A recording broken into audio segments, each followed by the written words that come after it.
مضل له ومن يضلل فلا هادي له وأشهد أن لا إله إلا الله وحده لا شريك له وأشهد أن محمدا عبده ورسوله أما بعد فإن خير الحديث كتاب الله وخير الهدي هدي محمد صلى الله عليه وسلم وشر الأمور محدثاتها وكل محدثة بدعة وكل بدعة ضلالة وكل ضلالة في النار اللهم صل على محمد وعلى آل محمد كما صليت على إبراهيم وعلى آل إبراهيم إنك حميد مجيد اللهم بارك على محمد وعلى آل محمد كما باركت على إبراهيم وعلى آل إبراهيم إنك حميد مجيد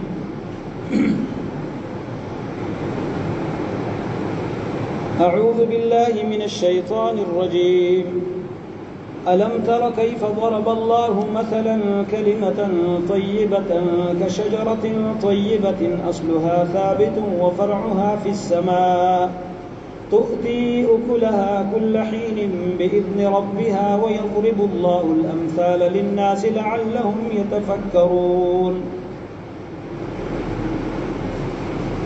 ایمان کے حوالے سے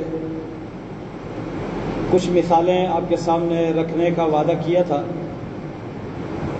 کہ جو قرآن و سنت میں ایمان اور اہل ایمان کی مثالیں اللہ تعالیٰ نے بیان کی ہے یا اللہ کے رسول صلی اللہ علیہ وسلم نے بیان فرمائی ہیں، ان سے ہمیں کیا عبرت لینی چاہیے اور اپنے ایمان کو ان مثالوں کے اوپر پیش کر کے اپنی ایمانی کیفیت میں کیا بہتری لانی چاہیے، کیونکہ ایمان مومن کے لیے سب سے قیمتی سرمایہ ہے اور ہر چیز میں نقصان آ جائے اس نقصان کی تلافی ہو سکتی ہے، لیکن ایمان کا نقصان، ایمان کا زوال، دین کا نقصان، اس کی تلافی نہیں ہوتی.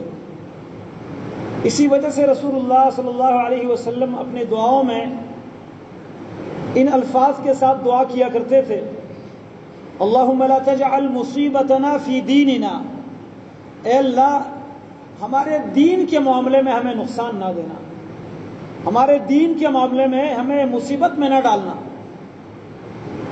دین کی مصیبت، دین کا نقصان، یہ بڑا خطرناک نقصان ہے. اس لیے ہمیں ایمان کی اہمیت کو جانتے ہوئے اس کی قدر کرنی چاہیے، اس کی حفاظت کرنی چاہیے اور اس کو جن چیزوں سے خطرات لاحق ہوتے ہیں ان چیزوں سے اس کو بچا کے رکھنا چاہیے. پچھلے خطبہ جمعہ میں سورۃ ابراہیم کی ایک آیات جو آپ کے سامنے میں نے ابھی تلاوت کی ہے، اس کی مختصر سے وضاحت ہو چکی تھی کہ کلمہ طیبہ جو مومن کے دل میں ایمان ہے اس کی مثال کھجور کے درخت کی ہے جس کی جڑیں مومن کے دل میں مضبوط ہوتی ہے، عقیدہ پختہ ہوتا ہے، ایمان یقیناً مضبوط ہوتا ہے، اس کا تنا مضبوط ہے، جو کہ انسان کا عمل ہے اور انسان کا کردار بہت بلند ہے، اس کی شاخیں آسمان میں ہے، بلندی پر ہے، ہر وقت اس کا پھل میسر ہوتا ہے، سردی ہو، گرمی ہو، کوئی بھی موسم ہو، کھجور کا پھل وہ کسی بھی شکل میں آپ حاصل کر سکتے ہیں. تو مومن کہیں بھی ہو، کسی بھی موسم میں ہو، اس کا عمل صرف موسمی نہیں ہوتا، اس کا عمل دائمی ہوتا ہے. رمضان کا مہینہ ہو، عید الفطر ہو، عید الاضحیٰ ہو، محرم ہو، سال کے 12 مہینے اس کے ایمان کا پھل جو اس کے خوبصورت عمل کی شکل میں ہے، نیک اور صالح اعمال کی شکل میں ہے، اس کے اچھے اخلاق کے شکل میں ہے، وہ آپ کو نظر آتے ہوں گے اور ہمیشہ فائدہ مند رہتا ہے. اگر وہ غریب ہے، مسکین ہے، تب بھی وہ فائدہ مند. اگر وہ کسی صدارت کی کرسی پر بیٹھا ہے تب بھی وہ فائدہ مند۔ یوسف علیہ السلام جب جیل میں ہیں اور جیل میں دو ساتھی آ کر خواب کی تعبیر پوچھ رہے ہیں تو ان کا بھی یہی کہنا ہے انا نراک من المحسنین، ہم آپ کو محسنین میں سے سمجھتے ہیں، اچھے لوگوں میں سے سمجھتے ہیں، احسان کرنے والوں میں سے آپ کو شمار کرتے ہیں۔ اور جب وہ بادشاہت کی کرسی پر بیٹھے ہیں، بھائی کو پتہ نہیں ہے، بھائی جو ہے وہ مانگنے کے لیے آئے ہیں، اناج طلب کرنے کے لیے آئے ہیں، تو انہوں نے بھائیوں نے بھی یہ کہا فَخُذْ أَحَدَنَا مَكَانَهُ، ہم میں سے آپ اس بھائی کے بدلے میں کوئی پکڑ لے جس کے اوپر چوری کا الزام ہے۔ واقعہ بڑا تفصیلی ہے، کبھی موقع ملا تو بیان کریں گے انشاءاللہ۔ جس پر چوری کا الزام ہے اس کو آپ نہ روکے، اس کی جگہ کسی اور کو پکڑ لے، اِنَّا نَرَاكَ مِنَ الْمُحْسِنِينَ، کیونکہ ہم آپ کو احسان کرنے والا سمجھتے ہیں۔ بادشاہت کی کرسی پر بیٹھ کر تب بھی اِنَّا نَرَاكَ مِنَ الْمُحْسِنِينَ کہا جا رہا ہے، جیل میں ہے تو جیل میں قید ہو کر بھی تب کہا جا رہا ہے اِنَّا نَرَاكَ مِنَ الْمُحْسِنِينَ۔ یہ مومن کی شان ہے، وہ جس جگہ پر بھی ہو وہ محسن ہوتا ہے، احسان کرنے والا ہوتا ہے۔ تو کھجور کا درخت بھی ایسا ہی ہے۔ آج ایک اور مثال آپ کے سامنے رکھتا ہوں، اور ایک ہی حدیث آپ کے سامنے بیان کر کے ٹائم تھوڑا سا رہ گیا ہے، اپنی بات مکمل کرتا ہوں، لیکن یہ بات غور سے سننے کی کوشش کرنی چاہیے تاکہ ہم اپنے ایمان کو اس پر پھرکیں۔ امام بیہقی رحمہ اللہ ایک حدیث روایت کرتے ہیں، فرماتے ہیں کہ رسول اللہ صلی اللہ علیہ وسلم نے فرمایا مثل المؤمن کمثل النحلہ، مومن کی مثال شہد کی مکھی کی ہے۔ شہد کی مکھی یہ مومن کی مثال ہے۔ ان اکلت اکلت طیبہ، اگر مکھی کھاتی ہے تو پاکیزہ چیز کھاتی ہے، وَإِن وضعت وضعت طیبہ، اور اگر کوئی چیز رکھتی ہے نکالتی ہے تو وہ بھی پاکیزہ۔ شہد کی مکھی میں یہ خوبی ہے کہ اس کے خوراک میں گندگی نہیں ہوتی۔ باقی جو مکھیاں ہیں، باقی حشرات ہیں، باقی چیزیں ہیں، وہ نجاستوں سے، گندگیوں سے، بدبودار چیزوں سے اتنا اجتناب نہیں کرتی جتنا مکھی، شہد کی مکھی کرتی ہے۔ تو اس کی خوراک بھی پاکیزہ، اس کی غذا بھی پاکیزہ، اور اس غذا کو حاصل کرنے کے بعد وہ جو رکھتی ہے، اس کے پیٹ سے جو مواد نکلتے ہیں وہ مواد بھی شہد کی صورت میں پاکیزہ غذا۔ اور صرف پاکیزہ نہیں، شہد کی مکھیوں کے اندر بہت بڑی خوبیاں ہیں، گنجائش نہیں ہے تفصیل سے بیان کرنے کی، ورنہ قرآن میں اللہ تعالیٰ نے شہد کی مکھی کا تذکرہ کر کے اس کے نام پر پوری ایک سورت اتاری ہے، سورۃ النحل، 14ویں پارے میں سورۃ النحل، شہد کی مکھی کی صورت۔ وَأَوْحَى رَبُّكَ إِلَى النَّحْلِ أَنِ اتَّخِذِي مِنَ الْجِبَالِ بُيُوتًا وَمِنَ الشَّجَرِ وَمِمَّا يَعْرِشُونَ، کہ اللہ تعالیٰ نے شہد کی مکھی کے دل میں ڈال دیا، الہام کر دیا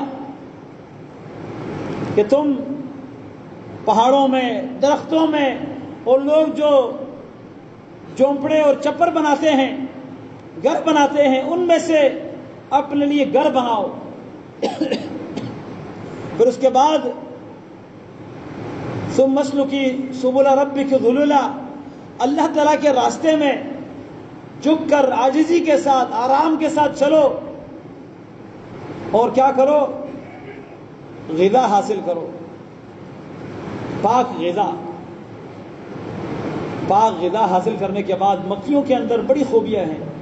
ایک بڑی خوبی یہ بیان کی جاتی ہے کہ مکھیوں میں امیر کی اطاعت کا مادہ ہوتا ہے، جو ان کا بڑا ہوتا ہے، سردار ہوتا ہے، اس کی نافرمانی نہیں کرتے۔ اور دوسری عادت ان کے اندر یہ ہے کہ گندگی سے بہت دور رہتے ہیں۔ ایسا پودا جو زہریلا ہو، گندا ہو، اس کا رس لے کر اگر کوئی مکھی اپنے گھر میں، اپنے چتھے میں اس کو نکالنے کے لیے آتی ہے تو دوسری مکھیاں اس کو قتل کر دیتی ہیں۔ اتنا نجاستوں سے دور رہتی ہے مکھیاں۔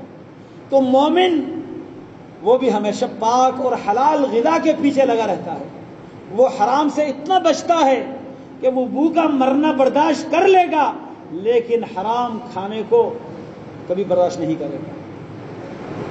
مومن کے اندر یہ صفت ہونی چاہیے۔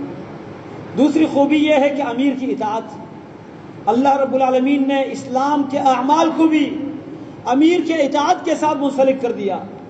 نماز ہے، اس میں امام کو بنایا مقتدا، پیشوا، اس سے آگے چلنا، اس کی نافرمانی اور مخالفت کرنا اس سے منع کیا گیا ہے۔ جہاد ہے، اس میں جو امیر ہے اس امیر کی اطاعت کرنا، اس کی بات ماننا۔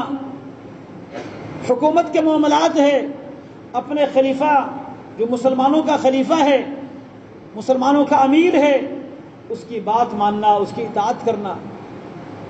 حج ہے، ایک امیر کے اقتداء میں حج کرنا۔ زکوٰۃ ہے، امیر کے اطاعت میں آ کر زکوٰۃ بر وقت ادا کرنا۔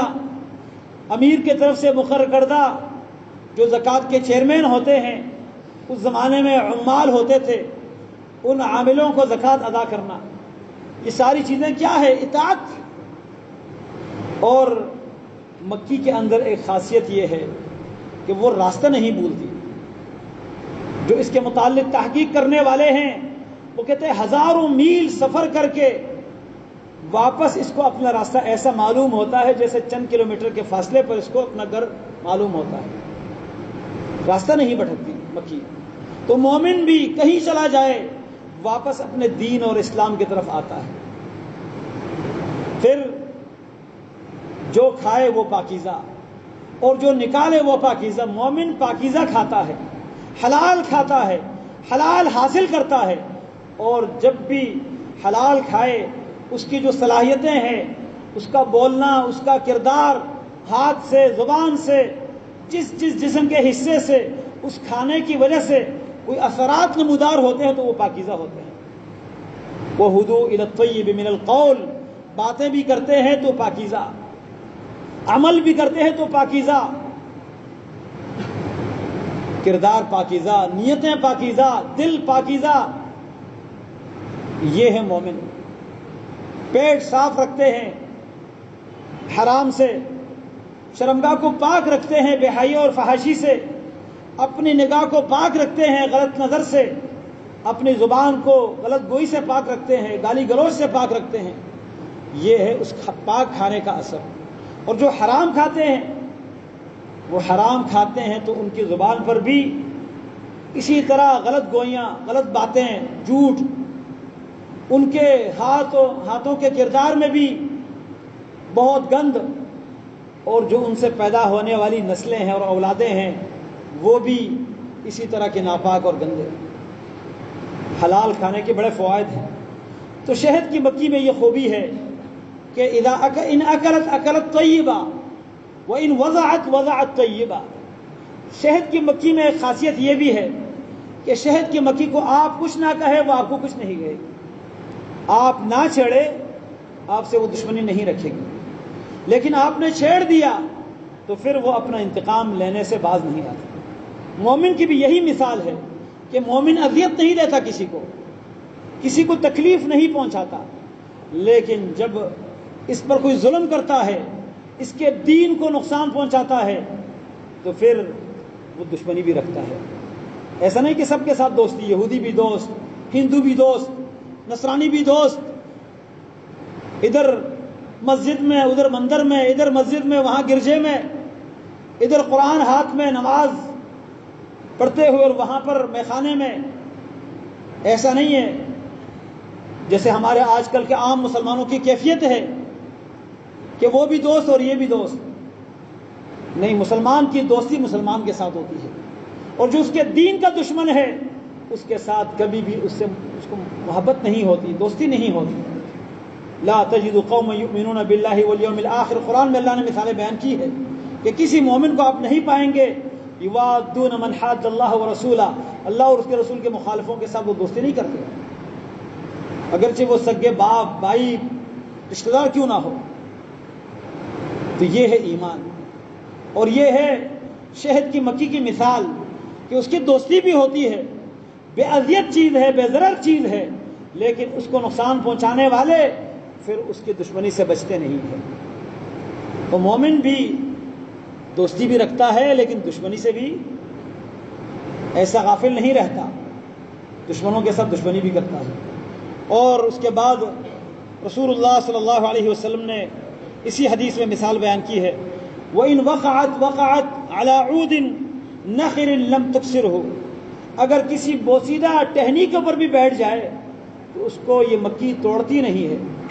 معنی یہ ہے کہ مومن کہیں بھی جائے، کہیں بھی رہے، اس سے کمزور بندہ اس کو ملے، اس کو توڑتا نہیں ہے۔ کیا معنی؟ یعنی اپنے طاقت اور گھمنڈ میں، غرور میں نہیں آتا کہ کمزوروں پر ظلم کرے۔ تو مکھیوں کے اندر یہ بڑی خوبیاں ہیں، اسی لیے رسول اللہ صلی اللہ علیہ وسلم فرماتے ہیں کہ مومن کی مثال شہد کی مکھی کی ہے۔ اور اس حدیث کا اگلا ٹکڑا ہے، فرمایا وَمَثَلُ الْمُؤْمِنِ مِثْلُ سَبِيكَةِ الذَّهَبِ إِن نَفَحْتَ عَلَيْهَا احْمَرَّتْ وَإِن وَزَنْتَ لَمْ تَنْقُصْ، یہ جو مومن ہے اس کی مثال سونے کے ٹکڑے کی ہے۔ سونے کا ٹکڑا جو مٹی کے کان سے آپ نے نکالا، اس کے ساتھ مٹی بھی لگی ہوئی ہے، میل کچیل بھی لگی ہے، فرمایا اس کو اگر آپ بٹی میں رکھ کر اس پر آگ کو بھڑکائے، آگ میں پھونک مارے، بٹی چلائے تو کیا ہوگا؟ فرمایا یہ سرخ ہو جاتا ہے، سونے کا ٹکڑا سرخ لال ہو جاتا ہے، لیکن سرخ لال ہونے کے باوجود اس میں کمی نہیں آتی۔ جو اصل سونا ہے وہ جل کر پگھلتا نہیں ہے، جل کر وہ گرتا نہیں ہے، جل کر وہ ختم نہیں ہوتا، وہ جلنے کے بعد مزید صاف ہو جاتا ہے، اس سے میل کچیل دور ہو جاتی ہے۔ فرمائے وَإِن وَزِنْتَ، اس کو وزن کریں گے، لم تنقص، اس میں کمی نہیں آئے گی۔ آپ سونے کو آگ میں رکھے، اس پر آگ بڑھائے، آگ جلائے، پھونکے، اس پر بٹی چلائے، وہ سونا جتنا جلے گا اتنا نکھرے گا۔ اس سے کئی باتیں سمجھ میں آتی ہیں کہ مومن کی مثال یہ سونے کے ٹکڑے کی ہے۔ سونا، تانبا، پیتل بسا اوقات ایک جیسے لگتے ہیں، لوگوں کو ان سے دھوکہ ہوتا ہے۔ مومن بھی منافقوں کی طرح، بسا اوقات منافق بھی کہتا ہے میں مومن ہوں۔ وَمِنَ النَّاسِ مَن يَقُولُ آمَنَّا بِاللَّهِ وَبِالْيَوْمِ الْآخِرِ وَمَا هُمْ بِمُؤْمِنِينَ، وہ بھی دعویٰ کرتے ہیں۔ اب کیسے پتہ چلے گا کہ یہ مومن ہے، یہ منافق ہے، یہ سونا ہے، یہ تانبا ہے؟ پتہ کیسے چلے گا؟ اس کو آگ میں ڈالیں، مومن کو آزمائشوں میں ڈالیں۔ اللہ تعالیٰ مومن پر آزمائشیں لاتا ہے، آزمائشوں میں مبتلا کر کے اللہ تعالیٰ ظلم نہیں کرتا۔ سونار جو ہے سونے کو آگ میں رکھ کر سونے پر ظلم نہیں کرتا، سونے کو مزید نکھارنے کی، خالص کرنے کی، صاف کرنے کی کوشش کرتا ہے۔ اللہ تعالیٰ مومن کو آزمائشوں میں ڈال کر اس کو صاف کرتا ہے، اس کو خالص بنا دیتا ہے، اس کو منافقین سے الگ کر دیتا ہے۔ قرآن میں تفصیل سے یہ باتیں موجود ہیں۔ اور ضروری ہے کہ خالص سونے کو جعلی سونے سے، بناوٹی سونے سے الگ کرنے کے لیے سونے کو آگ میں ڈالا جائے، یہ ضروری ہے۔ اللہ تعالیٰ فرماتے ہیں حسب الناس ان یترکوا ان یقولوا آمنا باللہ وہم لا یفتنون، کیا لوگ یہ سمجھ بیٹھے ہیں کہ ہم نے ایمان لایا، یہ دعویٰ کر لیا، ایسے ہی چھوڑ دیے جائیں گے؟ فرمایا نہیں، پہلے بھی لوگوں کو آزمایا گیا ہے۔ اللہ تعالیٰ فرماتے ہیں ہم ضرور آزمائیں گے۔ تو اس آزمائش سے کیا ہوتا ہے؟ مومن، اس کو اللہ تعالیٰ کی طرف سے سزا نہیں ملتی، یہ اس کے لیے آزمائش ہے۔ اس کو مزید نکھارنے کے لیے اللہ تعالیٰ اس کو بٹیوں سے گزارتا ہے، اس کو اللہ تعالیٰ آزمائشوں سے نکالتا ہے، اور آزمائشوں میں ڈال ڈال کر اللہ تعالیٰ اس کو مزید خالص بنا دیتا ہے، منافقوں سے اس کو الگ کر دیتا ہے۔ اس کے بعد سونے کے اندر یہ خاصیت ہے کہ سونا میل جول، مٹی کے کان کے اندر پڑا رہتا ہے نا، اس میں پتھر بھی ہے، ریت بھی ہے، مٹی بھی ہے، دیگر چیزیں بھی ہے، تو مسلمان الگ تلگ نہیں رہتا، یہ ماحول معاشرے کے ساتھ رہتا ہے، لیکن اس کے ساتھ رہنے کے باوجود اپنی اصلیت کو نہیں کھوتا، اصلیت کو گنوا نہیں بیٹھتا، بلکہ اصلیت کو برقرار رکھتا ہے سونا۔ پھر سونے کی اہمیت سب کے پاس ہے، مومن کی بھی یہی اہمیت ہے۔ سونا جس شکل میں بھی ہو، زیور کے شکل میں ہو یا وہ بلاک اور بسکٹ کے شکل میں ہو، وہ ٹکڑے کے شکل میں ہو، وہ سکوں کے شکل میں ہو، آپ جس کو جس مارکیٹ میں لے جائے آپ کو نقصان نہیں ہوگا۔ مومن جہاں بھی ہو، جہاں بھی ہو، وہ زیور کے شکل میں ہو، کوئی عالم دین ہو، اللہ کا دین پڑھ کر مختلف قسم کے آزمائشوں سے، تربیتوں سے نکل کر وہ سونے کا ہار بن کے کسی کے گلے پر سجے یا کسی کے سر پر تاج بن کے سجے، اور یا اگر وہ ڈبے میں بند ہے، کپڑوں میں لپٹا ہوا ہے، تھیلیوں کے اندر ہے، ہر لحاظ سے وہ قیمتی ہے۔ تو مومن ہر جگہ قیمتی ہوتا ہے۔ اسی لیے پیارے نبی صلی اللہ علیہ وسلم نے اس حدیث میں مثال دی ہے کہ مومن کی مثال سونے کے ٹکڑے کی ہے، اس کو جلایا جائے تو یہ سرخ ہو جاتا ہے لیکن وزن میں کمی نہیں آتی۔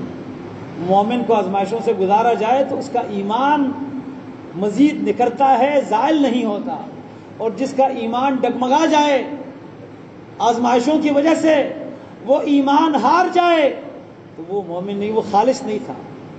اگر وہ خالص ہوتا تو وہ بچ جاتا، مزید نکھر جاتا، مزید اس کے اندر خوبصورتی آتی۔ اور سونا جتنا بھی اس کو کارآمد بنایا جاتا ہے، جتنا اس کو مزید خوبصورت زیور بنایا جاتا ہے، ضروری ہے کہ اس کو آزمائشوں میں ڈالا جائے۔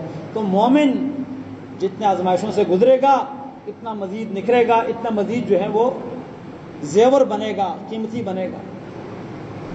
یہ انتہائی عمدہ مثال ہے، اس کو اپنے اوپر فٹ کرنی چاہیے کہ ہم اگر ایمان کا دعویٰ کرتے ہیں، آزمائشیں آتی ہیں، پھر ہماری کیفیت کیا ہوتی ہے۔ ایک طرف میرا کاروبار ہے، میں کہتا ہوں اگر یہ سود کا پیسہ میں نے نہ لیا، میں نے فلاں حرام کام نہیں کیا، کاروبار تو بیٹھ جائے گا، یہ آزمائش ہے۔ فلاں غیر شرعی رسم ہے، اسلام نے منع کیا ہے، اگر میں نے یہ چھوڑ دیا برادری مجھے چھوڑ دے گی، برادری سے کٹ جاؤں گا۔ فلاں کام میں نے کیا، لوگ کیا کہیں گے؟ یہ ساری آزمائشیں ہیں۔ ان آزمائشوں سے گزرنے کے لیے مومن تیار رہتا ہے، وہ اپنے ایمان کی دولت کو بچا کے رہتا ہے، اور جتنا وہ آزمائشوں سے گزرے گا اس کا ایمان اتنا مزید پختہ ہوتا چلا جائے گا۔ آپ نے صحابہ کرام کے واقعات دیکھے ہیں، گنجائش نہیں ہے، ورنہ ایک ایک واقعہ ایمان کو نکھارنے کے لیے، ایمان کو مزید بڑھانے کے لیے نمونے ہیں، نمونے۔ کعب بن مالک رضی اللہ عنہ آزمائش میں ہے، ایک غلطی ہوئی ہے، وہ کیا ہے؟ غزوہ تبوک میں شرکت سے پیچھے رہ گئے۔ اللہ کے نبی صلی اللہ علیہ وسلم نے جب آپ واپس آ گئے، منافقین بھی آئے، انہوں نے بہانے کر کے، جھوٹے بہانے بنا کے نبی علیہ السلام سے اپنے لیے اللہ سے بخشش کی دعا کروائی، اور نبی علیہ السلام نے بھی معاف کر دیا، معاملہ اللہ کے حوالے کر دیا۔ لیکن یہ 3 لوگ تھے جن میں کعب بن مالک بھی تھا، انہوں نے کہا اگر میں کسی کے سامنے بیٹھ جاؤں اور جھوٹ بولنا شروع کر دوں تو مجھے کوئی جھوٹا ثابت نہیں کر سکتا، لیکن میں پیارے نبی کے سامنے بیٹھا ہوں، یہاں جھوٹ بولوں گا تو اللہ مجھے ننگا کر دے گا، میرے جھوٹ کو اللہ تعالیٰ ظاہر کر دے گا، لہذا یہاں مجھے سچ بولنے کے علاوہ کوئی چارہ نہیں۔ وہاں سچ بولا، نبی علیہ السلام نے فرمایا اپنے سچ بولا، آپ کا معاملہ اللہ کے حوالے۔ اب مزید آزمائش میں آ گئے۔ ہم ہوتے، ہم کہتے سچ نہ بولتے تو بہتر ہوتا۔ بعض لوگوں نے مشورہ دیا بھی تھا اس زمانے میں کہ جائیں آپ ابھی کہہ دیں کہ وہ مجھ سے غلطی ہو گئی، اصل میں مجھے بہانہ کرنا وہ مناسب نہیں سمجھا، ورنہ میرا یہ عذر تھا، لیکن انہوں نے کہا نہیں، سچ بولا۔ نبی علیہ السلام نے فرمایا جاؤ، تیرا معاملہ اللہ کے حوالے، جب تک اللہ آپ کی پاکی اور آپ کے توبے کی قبولیت کا حکم نازل نہیں کرتا آپ کے ساتھ بات چیت نہیں ہوگی۔ مسلمانوں کو منع کیا ان کے ساتھ بات چیت نہ کرو۔ اب آزمائش میں پڑ گئے، بات چیت کوئی نہیں کرتا۔ اپنے چچا کے بیٹے سے بڑی محبت ہے، صبح صبح ان کے باغ میں پہنچے، کہنے لگے بھائی آپ کو تو پتہ ہے نا میں اللہ اور اس کے رسول سے محبت کرتا ہوں۔ بھائی جواب دینے کے لیے تیار نہیں ہے، وہ کہتے ہیں اللہ تعالیٰ جانتا ہے بس۔ نبی علیہ السلام کو سلام کرتے ہیں، کہتے ہیں میں آنکھوں کے کنارے سے دیکھتا ہوں کہ آپ ہونٹ ہلا رہے جواب دینے کے لیے یا نہیں۔ یہ کیفیت ہے اللہ نے کیفیت بیان کی، وضاقت علیہم الارض بما رحبت، زمین کشادگی کے باوجود تنگ ہو گئی ان پر، وضاقت علیہم انفسہم، اپنا نفس بھی ان پر تنگ، اپنی جانیں بھی تنگ ہو گئی، لیکن آزمائش جتنی بھی شدید ہے، مزید آزمائش میں پڑ گئے۔ غسان جو رومیوں کا ایک سربراہ تھا، اس نے خط بھیجا ایک کاشتکار اور زمیندار کے ہاتھ، مدینہ کی گلیوں میں بازاروں میں وہ پوچھ رہا ہے کہ یہاں کعب بن مالک کون ہے؟ لوگوں نے اشارہ کیا، کعب بن مالک کے پاس آیا، خط پکڑایا، خط میں لکھا ہوا ہے کہ آپ کے ساتھی نے آپ کے ساتھ اچھا نہیں کیا، یعنی محمد صلی اللہ علیہ وسلم نے آپ کے ساتھ اچھا نہیں کیا، آپ کوئی اتنے حقیر انسان نہیں ہیں، آپ تو بڑا مقام رکھنے والے ہیں، آپ آ جائیں ہمارے پاس، ہم آپ کو اپنے حکومت میں شامل کرتے ہیں، آپ کو بڑا مقام دے دیتے ہیں۔ کعب بن مالک نے خط پڑھا، آنکھوں سے آنسو بہہ گئے، کہنے لگے ہمارے بارے میں، اب میں اس مقام پر پہنچا کہ کافروں کا بادشاہ میرے بارے میں امید کر بیٹھا کہ میں ان کے ساتھ مل لوں گا۔ اللہ کی قسم یہ اور آزمائش ہے، خط پاڑ کے جا کے تندور کے اندر جلا دیا، یہ آزمائش۔ تو جتنی آزمائشیں آتی ہے یہ مزید نکھارنے کے لیے ہوتی ہے، لیکن ہم اللہ تعالیٰ کی طرف سے آئی ہوئی آزمائش کو عذاب سمجھتے ہیں۔ میرے محترم بھائیوں، ایمان بہت بڑی دولت ہے، اور اس دولت کو بچانے کے لیے ہر آزمائش کو برداشت کرنا ضروری ہے، ورنہ یہ ایمان خالص رہنا، اس کا نکھر جانا، اس کا صاف اور شفاف ہونا یہ ناممکن ہے۔ ایمان کے دعوے دار بہت ہیں، اللہ تعالیٰ آزمانے کے لیے مختلف آزمائشوں میں ڈالتا ہے۔ اللہ تعالیٰ ہمیں ہر آزمائش پر پورا اترنے کی توفیق عطا فرمائے۔ اللہ رب العالمین ہمارے ایمان کی حفاظت فرمائے۔ مزید انشاءاللہ اس موضوع پر آگے بھی گفتگو ہوگی کہ اللہ کے رسول صلی اللہ علیہ وسلم نے ایمان کی کیا مثالیں بیان کی ہے، اور ہمیں ان مثالوں پر اپنے آپ کو کیسے پورا اتارنا ہے۔ اللہ تعالیٰ مجھے اور آپ کو ایمان کے کمال تک پہنچنے کی توفیق دے۔ اللہ تعالیٰ ہمارے ایمان کی حفاظت فرمائے۔ اقول قولی ھذا استغفر اللہ لی ولکم ولسائر المسلمین۔